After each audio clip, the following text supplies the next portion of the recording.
ওম অখণ্ড সংহিতা বা অখণ্ড মণ্ডলেশ্বর শ্রী শ্রীমৎ স্বামী স্বরূপানন্দ পরমহংসদেবের উপদেশ বাণী প্রথম খণ্ড। হে প্রভু করহ মুরে।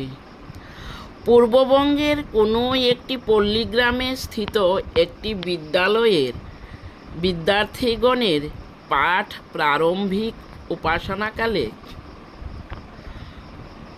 সুর সহযোগে আবৃত্তি করিবার জন্য অদ্য শ্রী শ্রী বাবামণি নিম্নলিখিত পদ্যটি রচনা করিয়া পাঠাইলেন।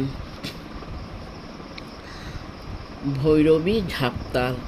হে প্রভু করহ মুরে তেজবীর্য দান, বাহুতে অমিত শক্তি, বুকে ব্রহ্ম গান, দেহে মনে প্রাণে তুমি হও আপনার, কোমল পরশে দূর করো অন্ধকার, পর দুঃখে করো মুরে চঞ্চল অধীর, নিজ দুঃখে রাখো মুরে অবিচল স্থির, অসত্য অধর্ম হতে মুক্ত রাখো মোরে, মম চিত্ত বাঁধো তুমি তব প্রেম ডুরে, কুবুদ্ধি কুমতি মম করহ দমন, সর্বজীবহিতে রত করো মোর মন, সৎসাহস দাও মুরে সম্পদে বিপদে, বীরত্বে মণ্ডিত মুরে কর প্রতিপদে, নিজেরে জানিয়া প্রভু তোমারই কিঙ্কর, কোটি বজ্রপাতে যেন নাহি পাই ডর,